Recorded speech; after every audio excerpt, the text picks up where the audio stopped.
centre. Oh, this could be an opening. The man didn't want to have the opening. It's Lawrence Sheffield. That is the moment. The moment of matters. Hello again, everyone. Welcome back to Hearts on Sleeves podcast. It is a podcast all about Heart of Midlothian Football Club, its fans, and the ups and downs we experience on the way, both on and off the pitch. Well, it was a bit of a miserable weekend for us Jambos, but it seems that misery does indeed love company, because I've got the full complement here with me. Although, actually, to be fair, I don't think we're going to be too miserable. Our feedback will be constructive.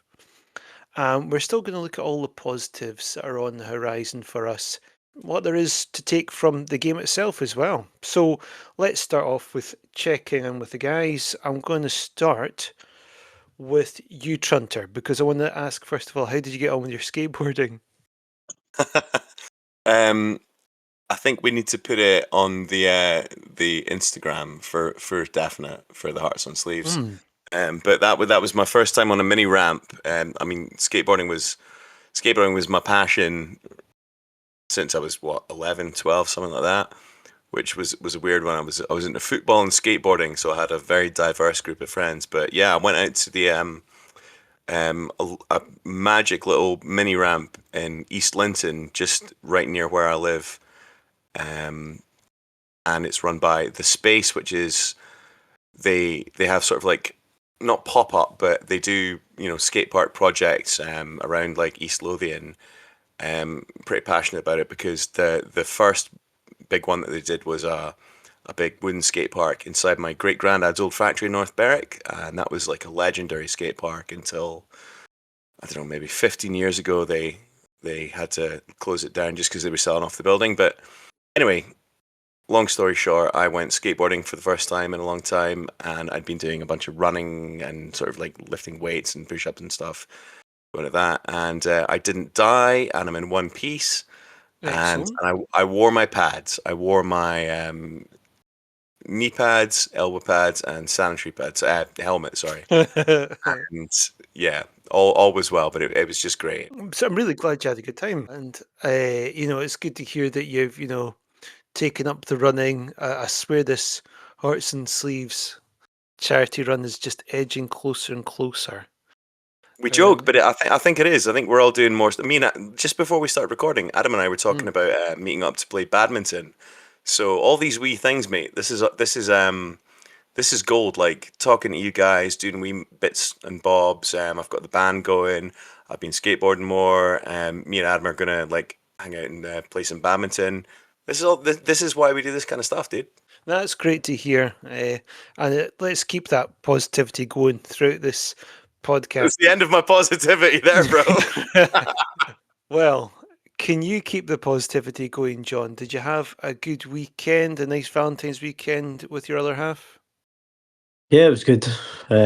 We just stayed in, to be honest, instead of wasting money and going out and spending it all uptown.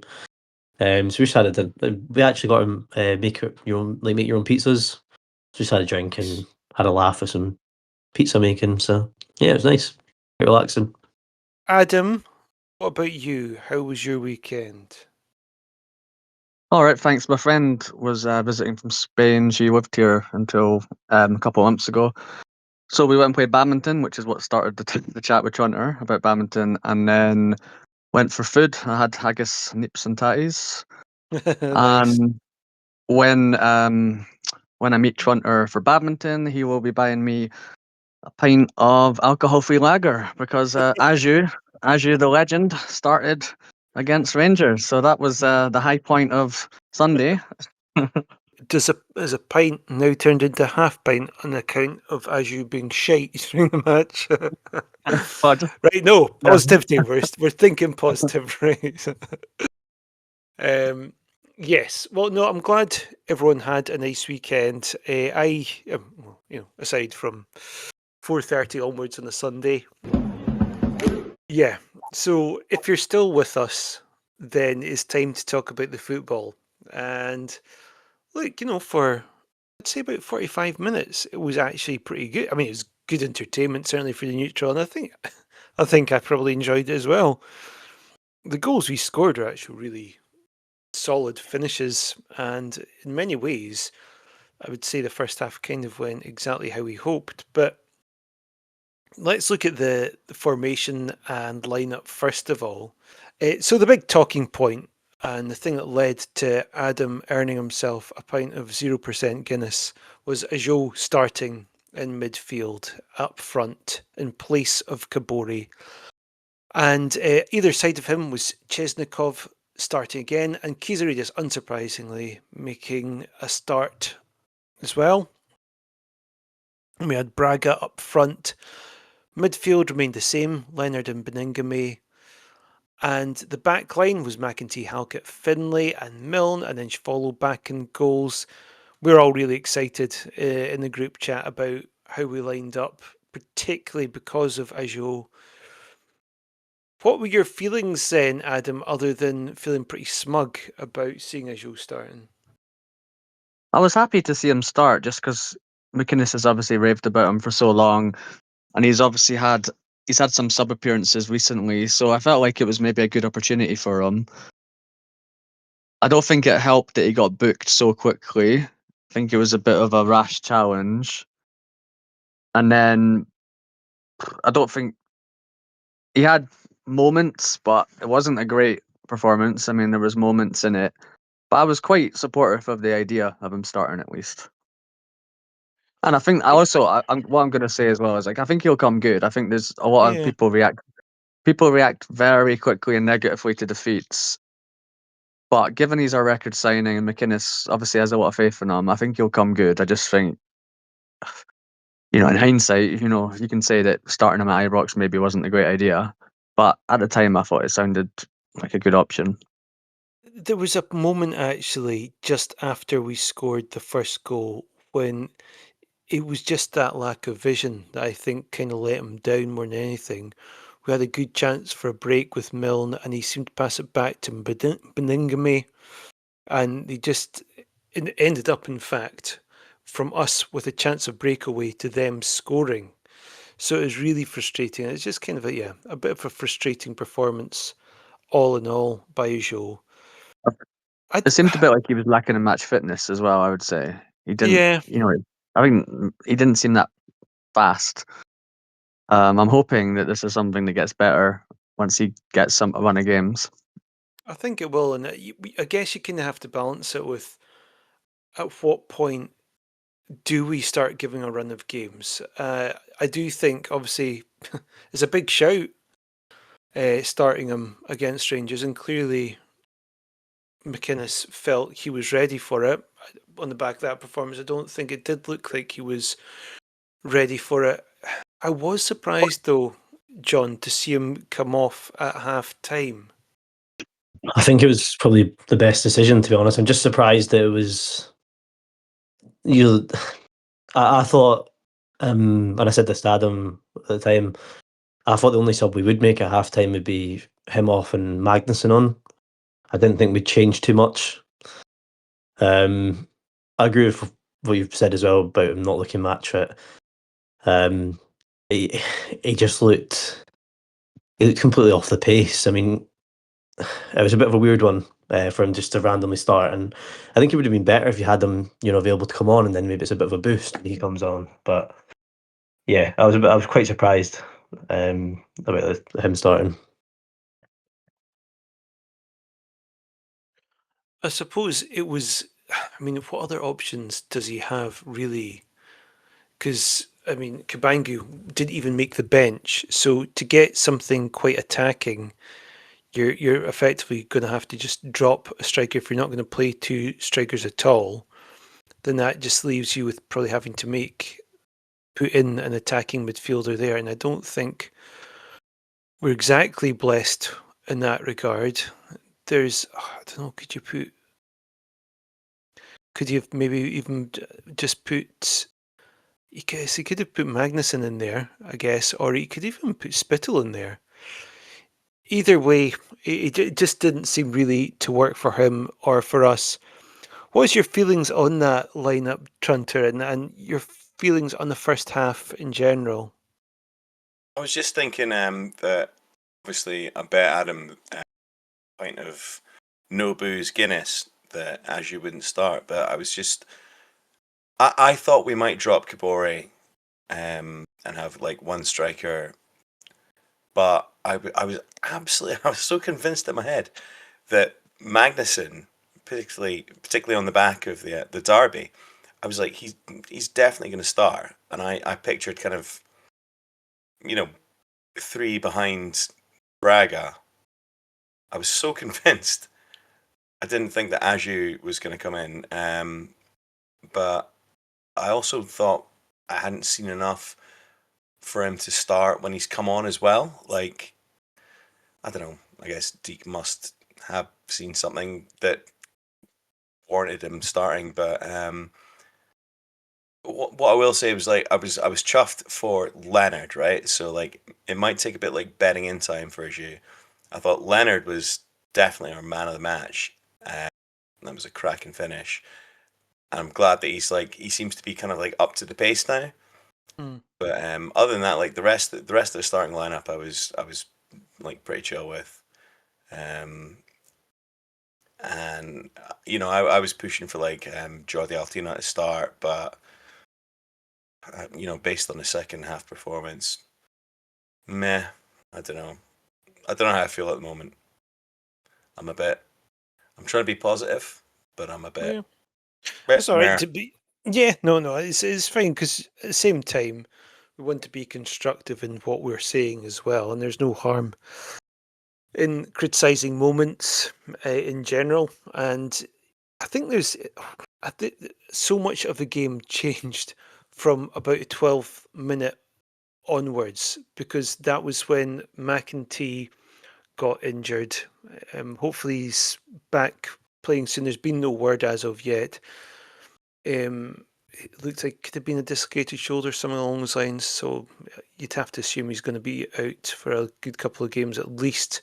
Kind of reminder what an important player he is, especially with the goal that we conceded for the first one anyway. However, it was a fantastic bit of pressing play for that first goal and exactly what I really want to see from us when we went 1-0 up at him. Yeah, just on McEntee, I think McInnes said after the match he didn't think it was dislocated. He thought it was maybe a nerve Oh, issue. that's good. That's good. Yeah. So that might be a little bit more positive.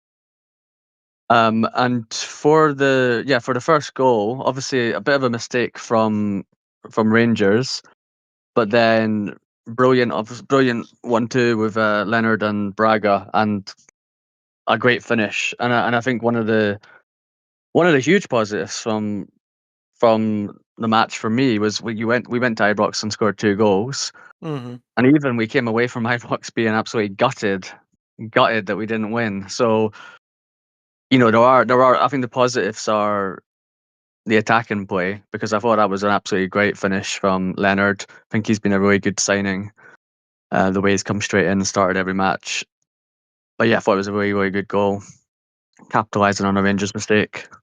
I think that's a good point, Adam. It's more sort of frustration and just a general feeling of being pissed off that we didn't get someone from us rather than being, oh man, we're back to shit. You know, sometimes when you have that feeling of, oh, it's fucking everything's shit and all that after a defeat, I don't feel that way. Our second half performance wasn't great. There's no two ways about it. But by and large, you know, we did have some good moments. And if it wasn't for poor decisions or stupid mistakes, then there's every chance we would have got something from this game. And that's exactly what happened for their equaliser. It was just barely 3 minutes. And it's so, yeah, I'm coming back to word again, frustrating that we didn't hold on to that lead for longer. Because the longer we held on to that lead, the more Ibrox would have turned. But as soon as they got that equaliser, you could see the crowd all being back on their side once again. I don't know who to put the blame with, really. I think Schwallow should have done better. Steinwender probably shouldn't have kicked it into his own net, I think would be a fair criticism to make. Not being funny, but any one of us four could clear that, I'd say 9 out of 10 times. minimum. Yeah, I don't mean to be harsh, but that was Horrendous. fucking shite. Yeah. Like I One of the don't. worst moments of the season. That Yeah, I've watched it back. I've watched it back a million times, and I just don't understand how his leg and his brain connected to fucking do that. No, really, like, I get it. These things happen in a game of football, but like that, it just seemed so poor, man. Like, Mm. It's not like the it's ball just got like careless. fizzed in, or you know the Celtic one that we had earlier at Tynecastle where it gets like fizzed across the box. Like that's bad as well. But Steinbrenner's got time. It's not like it's not difficult. Stand by it. It's not difficult to clear. It's a head loss, right? He just panicked. Yeah. But it's just, yeah, shocking. I mean, we didn't think it was an own goal when we first saw it.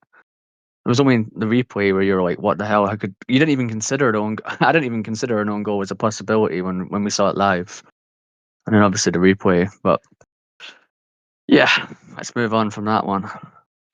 And to give him his dues, right? I think he did look like he had a bit of a head loss after that, and there was another attack the Rangers had, and he just got completely left for dead. However, it was a fantastic cross for us to get back in the lead. But what about that header from Braga, though? Brilliant. it looked Unbelievable. like he was being picked up. It looked like he was a wee fella being picked up by a big fella. Well, Soot But was trying. He had his hands all over him. aye, Yeah. Braga's brilliant in the air, though. I think not Yeah. just for goals. I think the way he challenges in the air, despite not being that tall, is one of his strengths. I think in general. Didn't he yeah. win? Didn't he win the header like in the start of the move as well? Or was it just I can't remember? Did he win it? I feel like he won the ball like Chesnikov flicked on or something. And Braga Yeah, I think you're right with knocked that, on to actually. Aju. So he won like two in the space of a couple of seconds against Suter. Do you guys Yeah, remember a right, really fucking famous fun. Champions League goal that Messi scored? He comes flying in and he basically out jumps Rio Ferdinand. And you're looking at the height difference, and there's almost a foot there, and you're going, how the hell has he just done that? And that's yeah, I don't know. He seems to get more power on his headers than he does on his shot sometimes. Kind of reminds me of Kingsley in that regard. Not the biggest of guys, but can always seem to just know when to jump at the right time, get the angle right, and everything like that.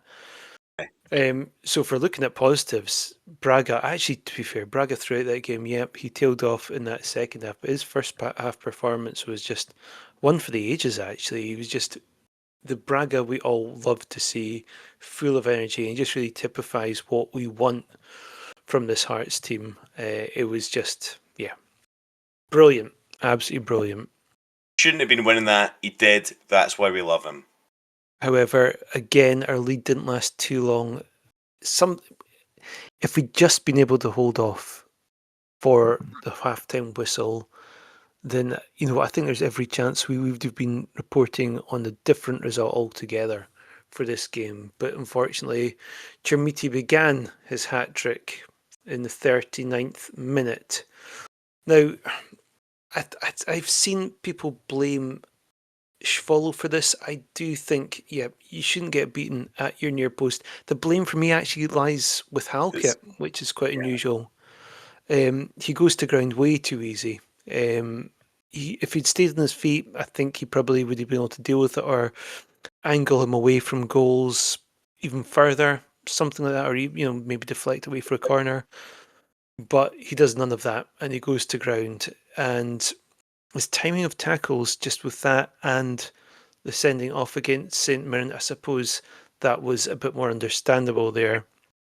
But he's just been looking a bit rusty in the last couple of games that I've seen him in. Thoughts on this one, Trent? Yeah, I think Hawks didn't cover himself in glory there at all, and I don't think it's on Schwolo because it looks contained. It looks contained by Hawks. Chimiti looked almost surprised to get the opportunity for the shot, and obviously Schwolo's surprised that wham, it's going. So yeah, that's what happened. It was just it was, split second stuff. Schmidt gets an opportunity, pumps it in.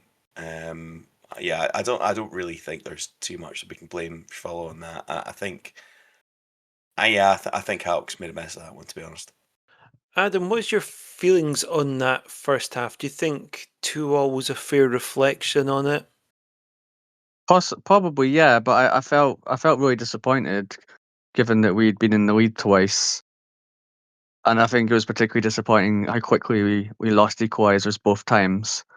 Mhm. So it's maybe a fair enough reflection on the game itself, but I think we could have gone in with a lead, and I was a bit disappointed that we couldn't hang on to it, especially because the equaliser just felt a bit sloppy in terms of like the second goal.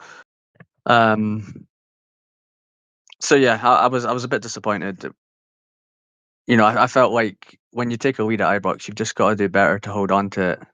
And I think we could have settled in if we'd held on to that lead till half time, made it 2-1 at half time. I think could have been a different story, and it might have affected obviously the subs that McInnes made, which we'll come to soon. Yeah. Well, let's go on to that now in that case, John, because you said as you felt him coming off was the right decision. You weren't so convinced about Altena taking his place, however. We also brought on Kabori for Chesnikov. We just didn't seem to get going in that second half. Do you think those substitutions played their part in that, or was it due to Rangers playing well, or just us as a collective not setting up right? I'd definitely say it's the subs. There's a few things to. I mean, like I said before, I think the only thing we needed to at that point was bring Magnuson on for Aju. I think we were playing pretty well. We'd had chances. We'd created a fair bit. It just seemed to kill the game. I mean, I don't want to be too harsh, but Kabori, there was no point in even being on the pitch. I couldn't tell you one time that he touched the ball. I think as well, I've said this before, I can't remember which game it was. It was a St Mirren game, and we went down to 10 men, and we went to the back five after, like 20 minutes.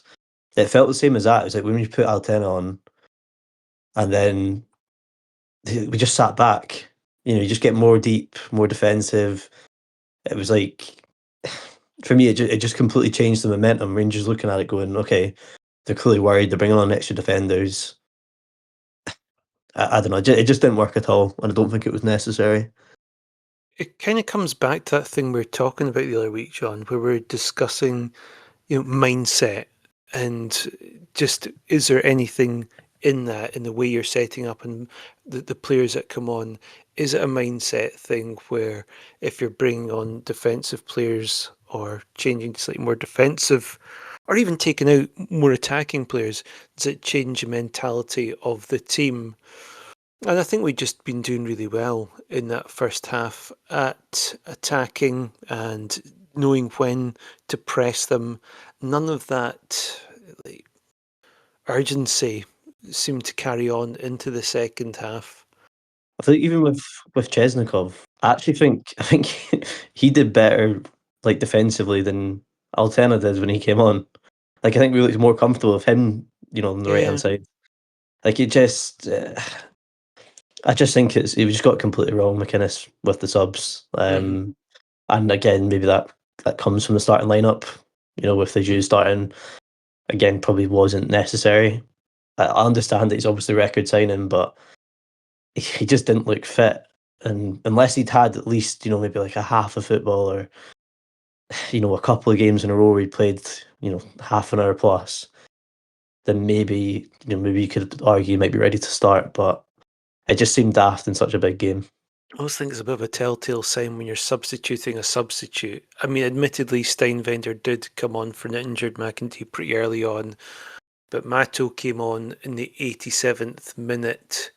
Again, it's one of those things that I just feel that was a bit too late. I do appreciate he brought in Magnuson in the 74th minute to try and provide something different, a bit more attack, replacing Beningame.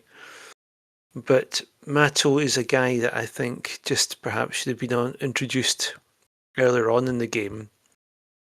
The Rangers' goal, Adam, to give them the lead for 3-2. Where was the fault in this one, and what could be done differently in future, do you think? I mean, when the ball comes in, there's 3 Hearts players, 1 Rangers player, and he wins it easily, which is a bit disappointing as well, I'd say. It was a good move from Rangers, but we didn't get close to it.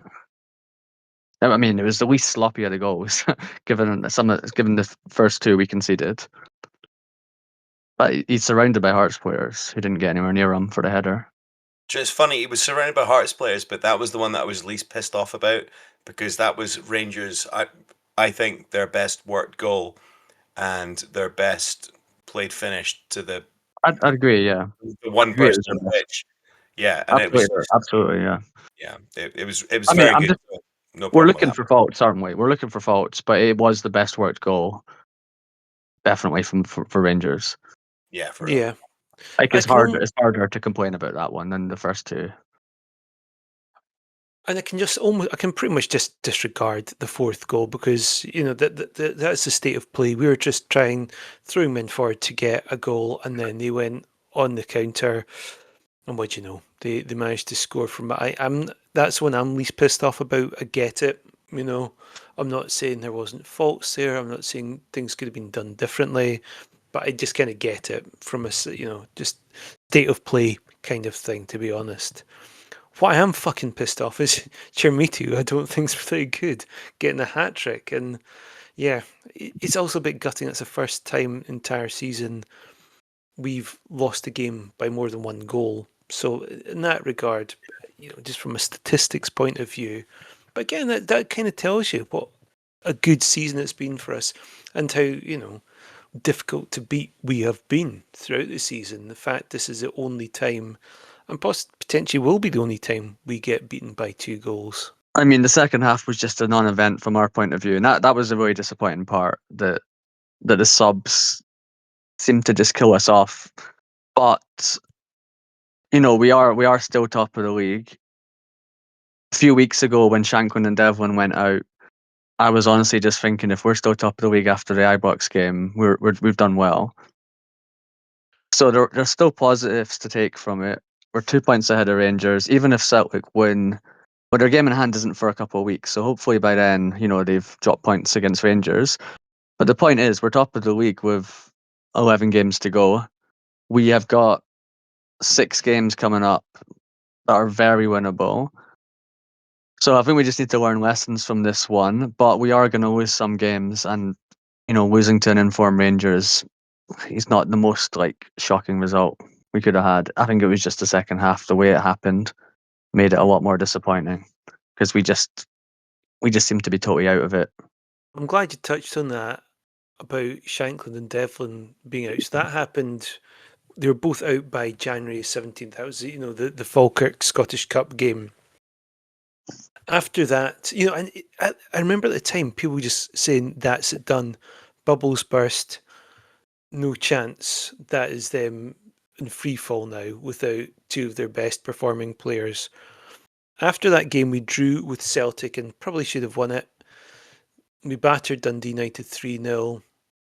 Lost to St Mirren, but then won against Hibs. Obviously lost against Rangers yesterday. But in the grand scheme of things, we were just saying, so long as we can just remain top until Shankland and Devlin come back, then I think we've done pretty well. And as it stands, we're on target to do that. So I think credit where it's due, definitely. And looking at some of the quotes from McInnes, it's kind of difficult to disagree with him. He said, obviously disappointed because we came here to get a positive result. We showed good courage in the game.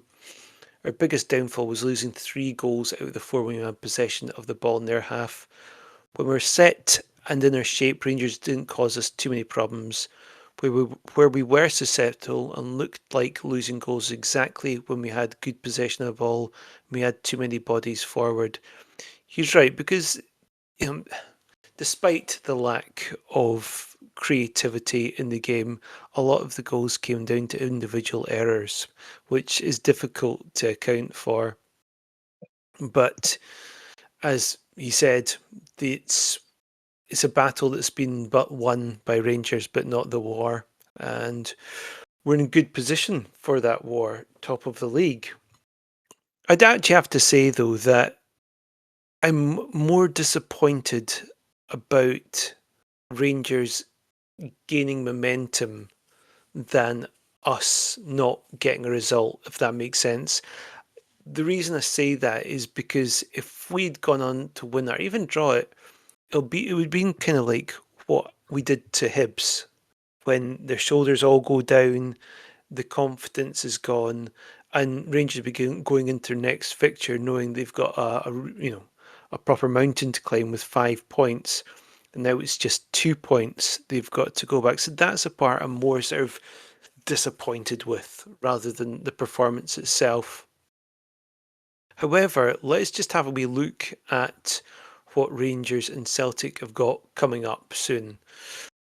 So Rangers themselves, they're away to Livy, and I have to say that that's perhaps not the foregone conclusion that I might have thought it was even 2 or 3 weeks ago. I think Livingston have a potential to cause a bit of an upset, and they can be a frustrating team.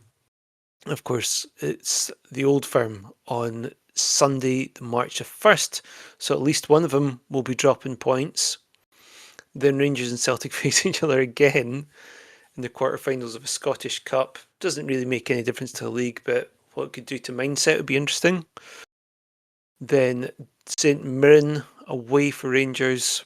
Then there'll be Aberdeen at home and Dundee United at home. It's a mixed bag there, but there's definitely ones where at least one of the teams will drop points. And let's have a look at Celtic's fixtures.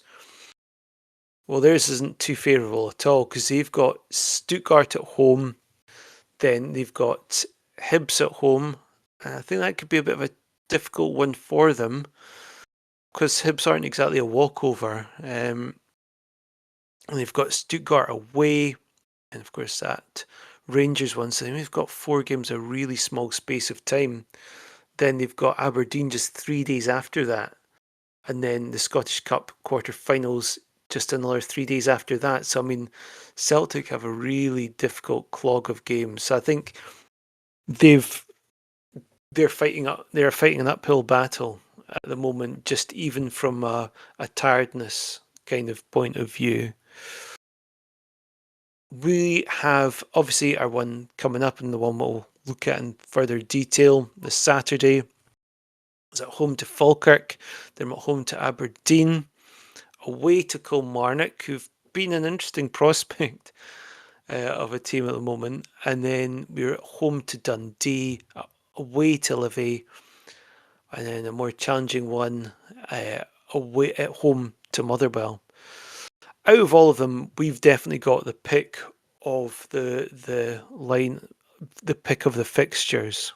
Any general thoughts on all of that? Yeah, I think we've got a really good run of fixtures. I mean, 4 home games. We're away to 11th and 12th in the league. Almost feel like we maybe just need to win all 6, to be honest, ahead of the split, which I don't think is impossible. But we've really got to take advantage of the next few games. Absolutely, ahead of the last 5 fixtures. I think that's the thing that well, I was kind of forgetting was that, yeah, look, we've dropped our advantage at the top, but the reason you've got an advantage is so you can afford to lose games. So the fact we've managed to still maintain a 2-point lead does unfortunately mean that our cushion has been completely eradicated, really, our cushion at the top. So we really need to, as you say, Adam, get as many wins as we possibly can. And there's plenty of opportunities to get them in those upcoming games ahead of the split when it'll become really challenging for us and every team that's in that. How are you feeling about things, John? I think it's a big opportunity. We've got to. I know we've had obviously big games last few, but I feel like this is where the league or the title charge becomes really important. you know, it's all well and good getting up for the big games, you know, like the Derby, and you know, I think these are the ones you have to win. As we've seen, obviously Celtic have done the last couple of games with the Livy and Kelly ones. You know, they're getting points in those important games. We have to go on a good run. It's obviously going to be hard, still without Shankland and Devlin, but if you look at like the Dundee United game, for example, I thought we were miles better than them. So I think we've got a good opportunity, and we just need to try and get as many points as we can before that split. Yeah, it's going to be tough, you know, with them being closer now, but we can still do it. I've also noticed that in the media, there have just been a couple of really bizarre or hot takes about Celtic. Yeah, look, they managed to get themselves a 98th minute winner against Kilmarnock when they were given 7 minutes injury time for a game that didn't have any VR or serious injuries.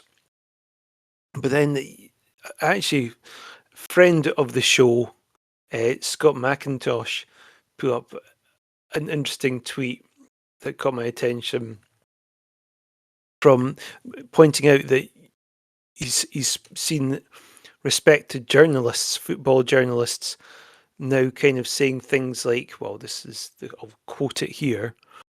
Kevin McKenna said, Celtic have had 3 managerial changes, 4 first-choice players injured long-term, and no striker to speak of. That they're still winning, still within touching distance of the top of the league is astonishing. Yes, hardly astonishing when you've got, 10 times the budget of everyone else, bar Rangers, and you've got a fan base far bigger than anyone else, again, apart from Rangers. I just hate this narrative that they're building, that Celtic and Rangers are some kind of underdogs in this. It does my fucking head in. Also, Kevin McKenna, I say respected journalist. He works for the Daily Mail, so maybe not respected, but No. technically a journalist. Well, I mean, theoretically a journalist. Yeah. we've had this kind of patronizing thing for years about the media and journalists being desperate for a non-old firm team to challenge. But I think what you see when we actually challenge is there's plenty of guys that don't want it to happen at all and just want Rangers and Celtic to keep dominating. You know, the story of the season is that Hearts with a small budget, you know, have used the analytics, brought in Derek McInnes, and are top of the league with 11 games to go. You know, that's it. That's the story of the season. Anything else is just trying to cover the fact that the old firm are struggling.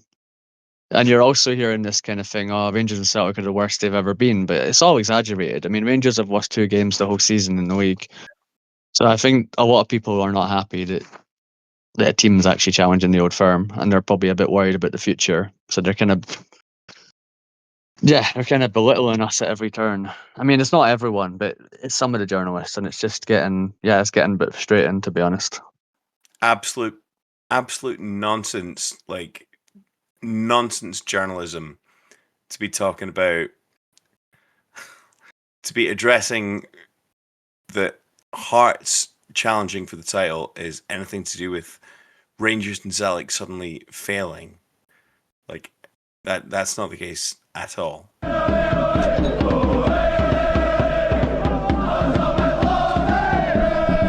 best way to bounce back from a defeat is to just get back on it and play another game and do it positively. And that's what hopefully Hearts will do when we welcome Falkirk to Tynecastle this Saturday. It's a game that it can't come soon enough for me. I always feel this way when we've had a defeat. I just want us to get to the next game. I want to get rid of this slight feeling of disappointment. How are we feeling about this game? I think Falkirk have a couple of injury concerns as well, or players that are ineligible. Do you have any information on that one, John? So Falkirk have got Henderson, their centre back. He got sent off in the last game, so he'll be out for the game. Obviously, Lewis Nielsen will be ineligible, so looks like they'll be starting Cole Donaldson, the centre back, who's a Hearts fan. So hopefully that bodes well for us.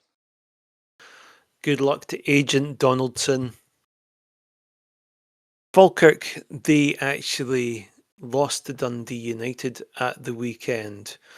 And I mean, that was partly due to, I imagine, the fact that Henderson got sent off. It went down to 10 men, and Dundee United were able to take advantage of it. How are we feeling about this one, Adam? I mean, a little bit apprehensive, if I'm honest. But I think we will. I think we'll win, and I think we'll obviously will bounce back from last week. Well, from the weekend. I guess for me, the biggest issue is kind of who we would start up front. You know, I don't think Kabari made any kind of impact. I'm gonna go for another crazy prediction and say Mato to start, since the Aju one worked. I guess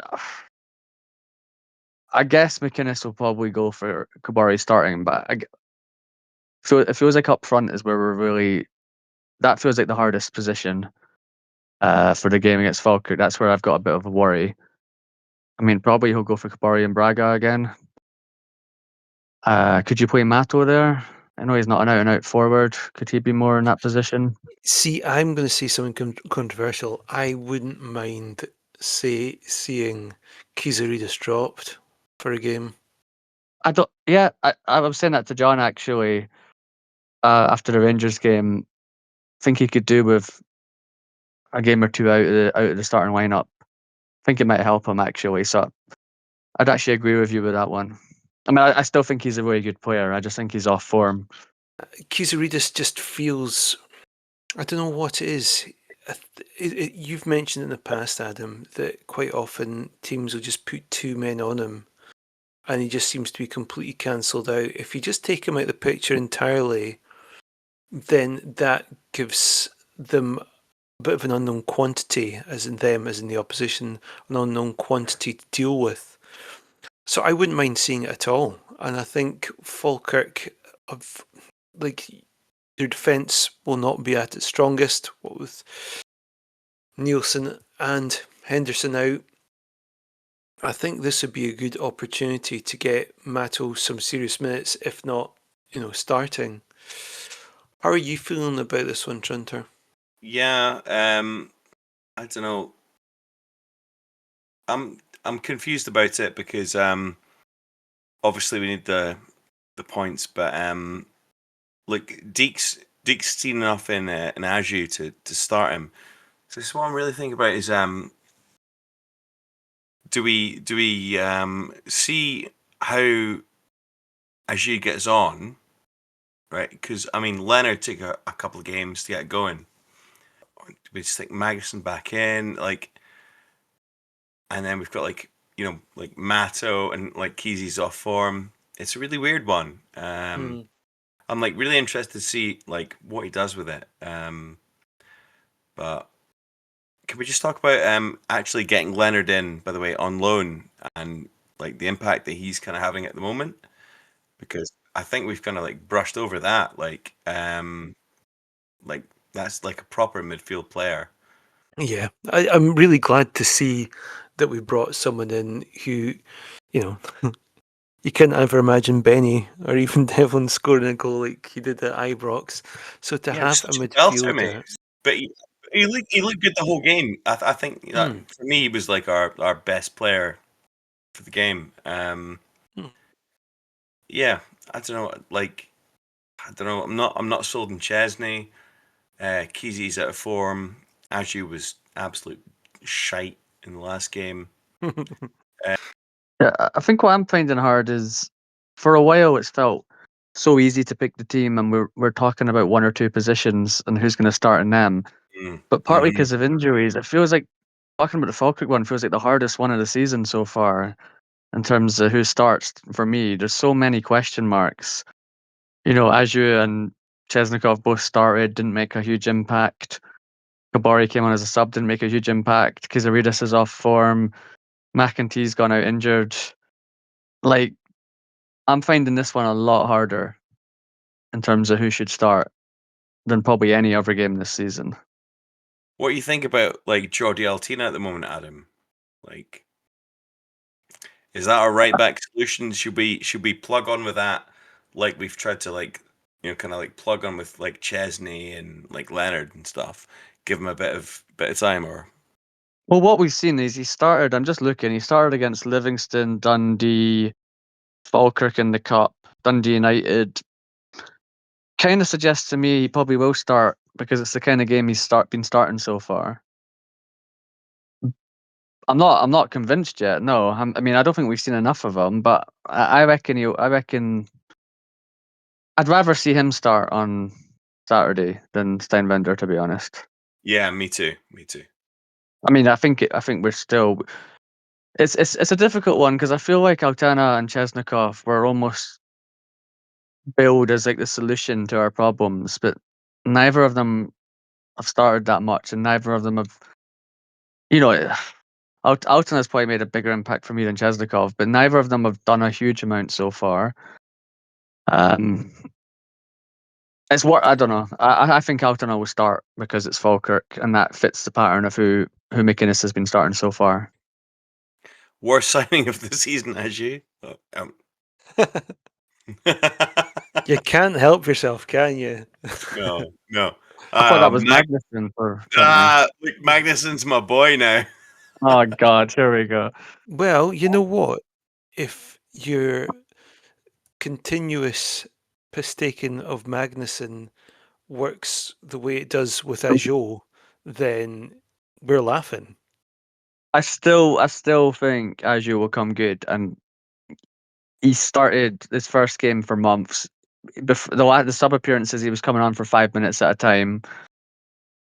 It's way too early for me to be writing him off. We had people writing Magnuson off based on his first couple of appearances. People by the name of Trunter. It was his headers. His headers. I just think it's way too early to write off Azure. I guess the worry is just like he doesn't seem like he's ready. He might not be ready to make an instant impact, which is a tough one. Like, do you keep playing him? Do you play him against Falkirk? Get him up to speed? I don't know. I think there's a lot of question marks over this lineup. I think you have to with the amount of money spent as well. Like I'd like to. Do you know what? I'd like to just be like, fuck it, let's take the chance. Let's try him. Yeah. But what formation? What formation are you going for? Are you dropping Benny? Are you playing Benny, Aju, and Leonard? Yeah, Benny, Aju, Leonard. I think it's probably nailed on like the Rangers game. Like, yeah, Benny and Leonard in midfield. Aju kind of in the 10. I'd want, obviously Bragg up front. I don't know. I don't know about Chesnikov. I really, really still want to give like Kurjota. Like, I'd love to just see what he can do with a full game. Worth noting, he wasn't even on the bench at Ibrox. Yeah, for real. I'd also like to see him get a chance, but I don't know if McInnes favouring him at all, really. It's just one of those funny things that like he's done some good things when he's come on. Like he's looked like the cross that he played in. Christ, I can't remember the goal. Yeah, the one for Halkett against Hibs, right? Thank you, Christ. Yeah, that was the one.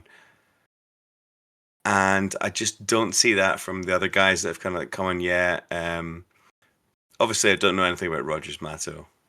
I really want to see him play a bit more, but yeah. Do you think we could really go for just one up front at home at Falkirk though? That would be why I'm not sure that I think we'll see. It wouldn't surprise me if we saw Kabari come back in and start alongside Braga. I don't know if you can have one striker only against Falkirk at Tynecastle, can you? Yeah, I don't know, man. I think you probably can if you've got. Well, I suppose I was talking Aju out the team, but if you've got one striker up top and you've got like a solid team behind them, then we need to build the team behind. look, we're like Claudio Braga. He's not a target man either, so we're playing behind a striker that's not really used to being played as that kind of striker. So we need to be thinking about how we can do that without Shanks. I think it needs to be like loads of midfield stuff, big like strong midfield, creative midfield, and then a wee terrier up top. I support you. Yeah, I support as you getting a run because we've got him. We've got to play him. I think it's just getting very difficult with the amount of midfielders we have in terms of how you make it work. To me, this Well, is but- just a game, Adam, where let them worry about us. Like, just put on a strong attacking midfield. To me, it doesn't make too much difference whether you play one or two up top. I could see Ajo being given license to get a bit further up front. I could see Kiziridis, if he plays ahead of Mato, finding ways to take a shot goal. Falkirk conceded 3 at home and won't have their full strength defence. I think it's a good opportunity to really test it. Why not just load up with a load of attacking Yeah. options, you know? Yeah, I get that, and I think it's hard to argue for Kabori to come back in right now as well. So we don't have a lot of options in terms of strikers anyway. So maybe you do that. Maybe you have Aju. I mean, I definitely think Aju starting could work. I just think McInnes will be open to some. If we don't win, I could see some criticism going McInnes's way if we just had Braga up front. That's the only thing I'm saying. Whether or not I agree with it, I think that I don't think that's what McInnes will do, but I get the argument for it. I Can think we all McInnes just agree? Can we all just agree right now? We have no idea what Aju is actually about. I mean, given on his performances so far, it's really difficult to see what he will. I mean, I can tell you what I think what I'm expecting him to do, and it's attacking, playing it forward thinking, attacking midfielder. But yeah, less of a defensive side, less like Leonard, for example, a more playing up front and playing really behind a striker, behind two strikers. That's what I'm thinking he'll be like. Thinking, but not knowing, and that's the thing with like you, Chesnikov, right? We talked about him like he was the like some kind of like ghost, some kind of like mythical creature. We now know way more about Chesnikov in the last like few weeks than we do about Aju. The funny thing is, I still feel more hopeful about Aju than I do about Chesnikov. That may sound ridiculous, but I don't. What we don't.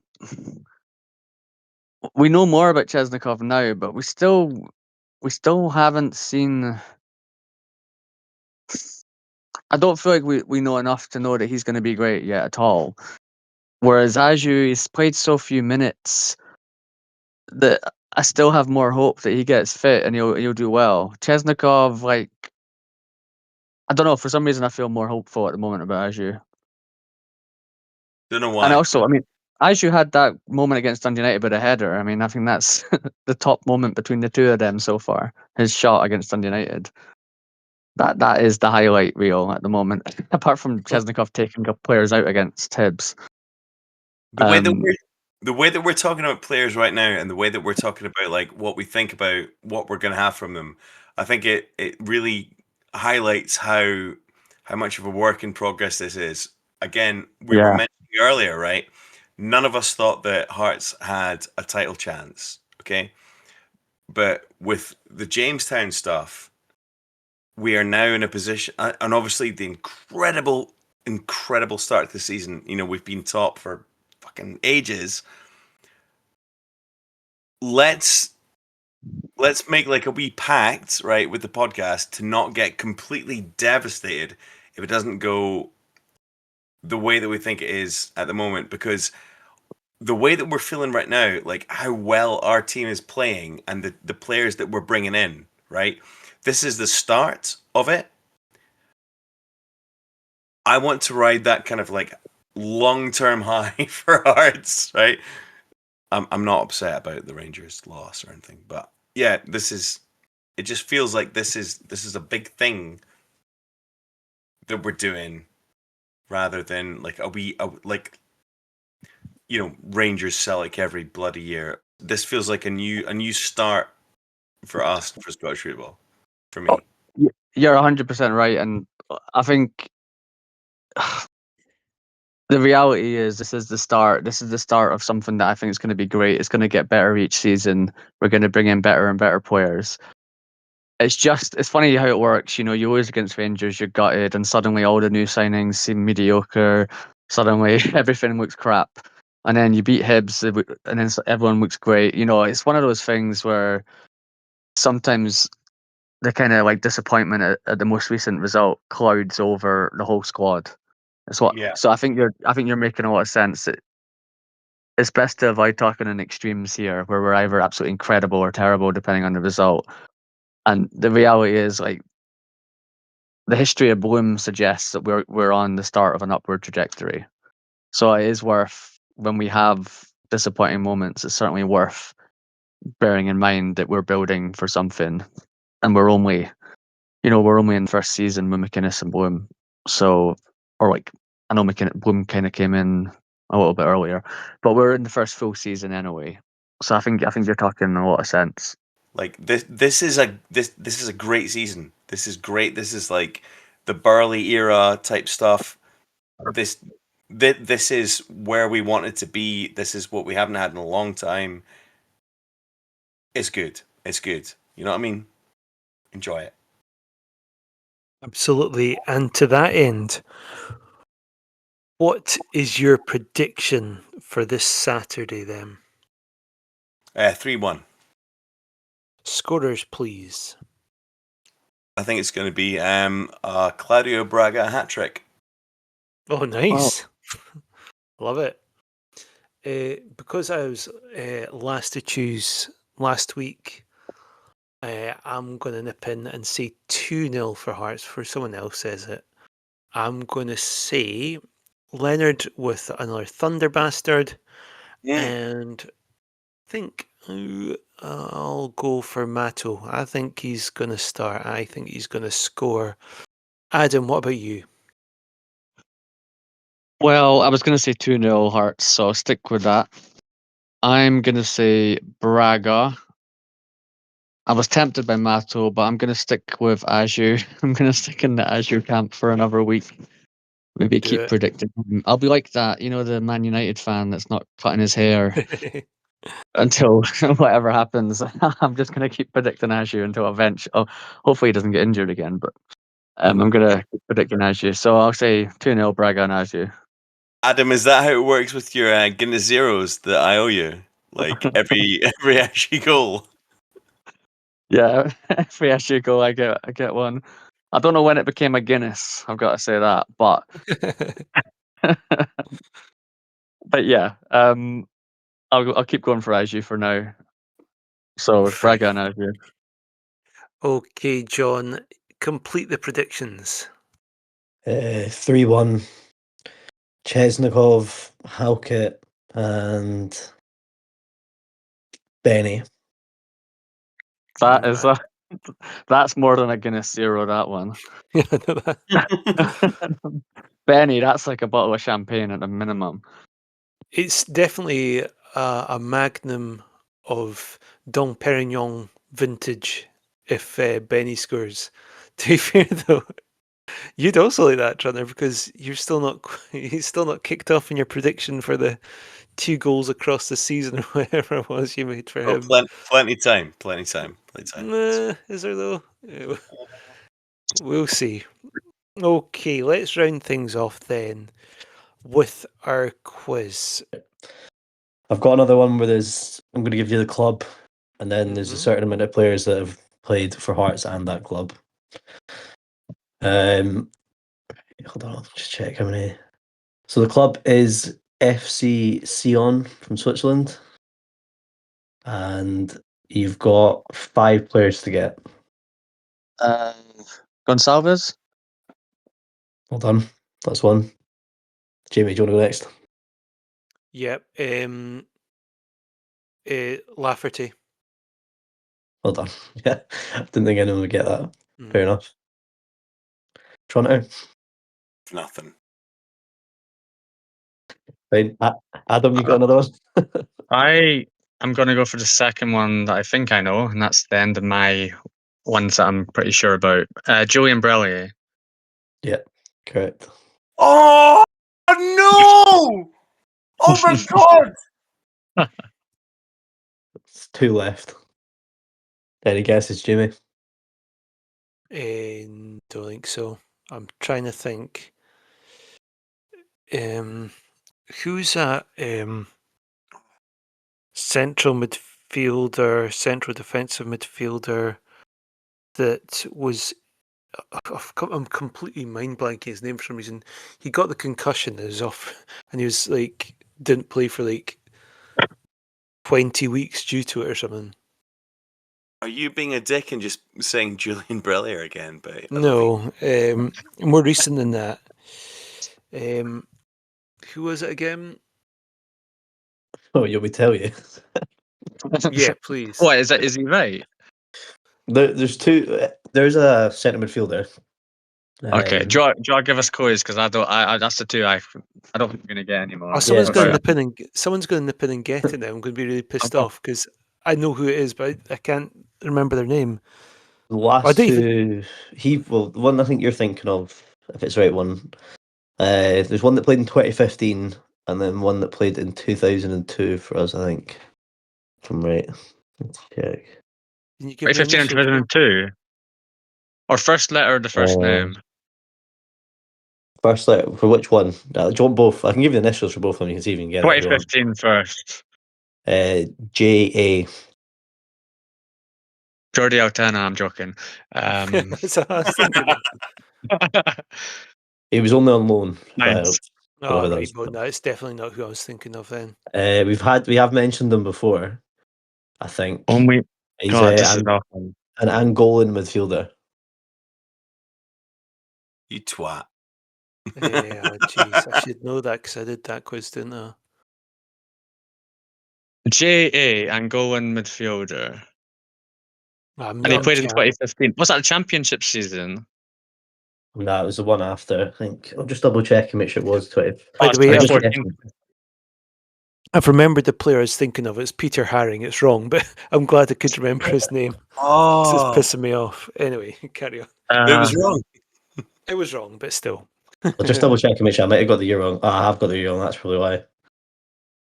I was thinking way earlier. It was 2018. That was a guess for me, to be fair. I didn't actually check. That's why I didn't get it. I was thinking of 2015. Now it's obvious. 2018. I'm going to use the excuse I use in every quiz for that year, which was I was in London then. I didn't go to many games. That's my get out clause. Right, John, this is the longest we've ever taken to answer. Just tell us the GA. Joachim Adao. The other one actually, I got the date wrong with that one as well. It was 2008. What? John, that was 2008. The second, no, not Adao, the other one, the other I'm going to player say, that's because I left. think it was a bit later than that. But what, 2008 centre back, was it? I didn't actually say the position, Or just but I'll check. defender? I've never heard of him, so I need to check. I'll be honest, I actually for a second forgot what the question was. It's been so long. So, Sion. No, Right, it says midfielder. midfield. What's his initials? FS. Fuck's Fuck's sake. sake. Yeah. Argentinian. I know, Scripus. Fernando Scriff, Scripus. yeah, Fernando Yeah. Scriffit. Well done. I guess Yeah. Scripus. I was in Edinburgh for that one. I'm not going to use that London wine anymore. I feel like Trunter's going to kill me more than he did when I did a Paisley accent. Yeah. That Guinness Zero was done in the Nothing worse than that. Nothing worse than that, bro. Right. Adam, give us your quiz. We'll go for this round. Goals, goals, goals. Which Hearts player scored Scotland's first ever goal in a World Cup finals tournament? Dave Mackay. No. Right era, though. I'll give you a clue, you're never going to get it. Jimmy Murray. You're correct. We're never going to get it. 1-1 draw against Yugoslavia. Against which opponents did Donald Ford score a hat-trick of penalties in 1973? Trunter, you've got a good shout at this one, Trunter. You've got a really good chance. Greenock Martin. There we go. I'm afraid Jamie gets the point. Trunter, Trunter, you didn't get Brellier or Morton, your two favourite answers. Right. These boys are too quick. Which Hearts player famously stunned Ibrox by sitting on the ball during the build-up to a Hearts winning goal against Rangers? Shit. Stefan Adam. No. Long time before that. Kid. No. No, it was an adult. What? Nothing. Oh, sorry. God's sake. Tommy Murray, 1-0 victory in December 1972. Oh, God, I should have found a round that wasn't players from before we were born. Who was the first player to score more than 100 goals for Hearts? What year? John Tommy Robertson. Walker. 1896 to 1919. Tommy Walker. Fucking. I get one more recent after this, by the way. Old. No, but Jimmy Wardhaw. nah, they're all like the way later 50s or whatever. Bobby Walker. Oh, I said Tommy Walker. I wasn't far off it. Fuck. I'll tell you what, I'll give John half a point because I'm in a very generous mood. I should have just said Walker. We're doing fine. Yeah, so since you were so honest and said both names, I'll give you half a point. You got mistaken. Okay, so we're back into this century. Rudy Scatcho scored in each of how many successive league matches from the start of the 2005-2006 season? 7. Trunter got that. Yes. I think everyone got it. Trunter. Right. Which player scored the goal that gave Hearts a positive points tally in season 2013-14, having started with a 15-point deficit? Callum Patterson. No. Jamie Walker. No. He was like the youngest player to play for us, I think. Jamie Walker. Scott Robinson. Scott, yes. John gets it. I think is he still the youngest player? We did that quiz a while ago, but he was the youngest when he played.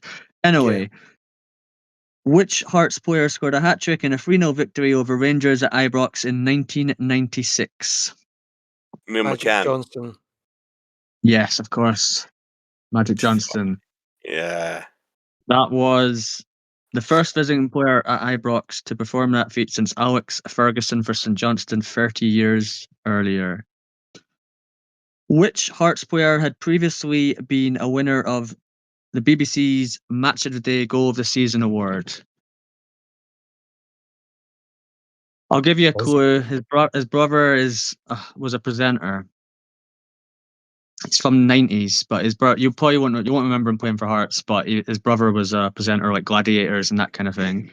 Fashion you. Yeah. Yes. I'm making this a lot easier since it's not the easiest. In 1965, we're going back to Jamie and Trunter's era. In 1965, Hearts banged in 8 goals during an experimental match at Tynecastle on behalf of FIFA, in which offside was restricted. Who were the opponents and which player scored 5 goals that day? When was that, sorry? 1965. Hearts won 8. Kilmarnock. And it was Donald Ford. You're never going to get it. Sorry, I didn't realize almost every question was from about 60 years ago. It's good education for us all. Don't worry about it. Which player scored Hearts' goal of the season for 2013-14 as awarded by the Hearts Youth Development Committee? Ozturk. Gary Glenn. Oh, it's the season after, wasn't it? No. It was Callum Elliott. League Cup. Brilliant goal in the League Cup at Easter Road. Oh, it's too late. Sam Nicholson? Almost a friend of the podcast. Ryan Stevenson. Yes. Oh, yeah. He's I was actually at that not. By the way, I popped up to one of his Instagram stories. He replied to me and just ignored the other messages. So I think that's That's never so happened. awkward. I was at the Stevenson game with my dad, actually. Nice memory. John, I've been hustling him as well. It's not happening, is it? He's just going Nah. to start blocking us at this stage. I know. I think. think we're stalking him at this stage. In an amazing 4-all New Year draw with Hibs in 2003, Graham Weir scored twice in injury time as Hearts came back from 2 goals down. Who scored the other 2 goals that day? Me. Other Hearts players. Trunter's mum. You guys don't know this one. No. It's the Levine season where we won 5-1. We won 5-1 Oh, the DeVries first maybe game. then? Yeah. And a penalty. Who would have taken a penalty that season? Hartley. Nolan Hartley. Cameron. I don't know. No, Stephen Presley. Presley. Fuck, I was going to say Presley. Shit. Right, fine. Well, that horror show is over. Jamie gets 2.5, Trunter 2, John 1.5. Damn it. Finished last. Way! That's a pity because a lot of them have actually been a lot easier. I didn't realise how many of them were old questions in that one. So it was a bit tough. That's all right. That is a quiz for our older contingent who listens to the Yeah. show. So. We'll be getting a lot of abuse for not knowing the answers. Like we didn't know any more. Yeah. Well, that's it for this week, everyone. Thank you for listening. If you've been brave enough to listen to our Hearts podcast after the Rangers game and not hidden away from all things football until Saturday. If you've been brave enough to listen to this podcast, then feel free to be brave enough to follow us on our socials as well. You'll find us on Instagram, you'll find us on X, and you'll find us on Blue Sky when I remember to post on there. And as ever, you can email us at heartsonsleevespodcast@outlook.com. Thank you for the comments we've received lately, and also thank you for the reviews as well. Please keep them coming, it really helps us, and any shares are welcome as well. Enjoy the victory against Falkirk, as I'm sure it will be on Saturday. As we get back to winning ways, we'll speak to you after it. Cheers for now.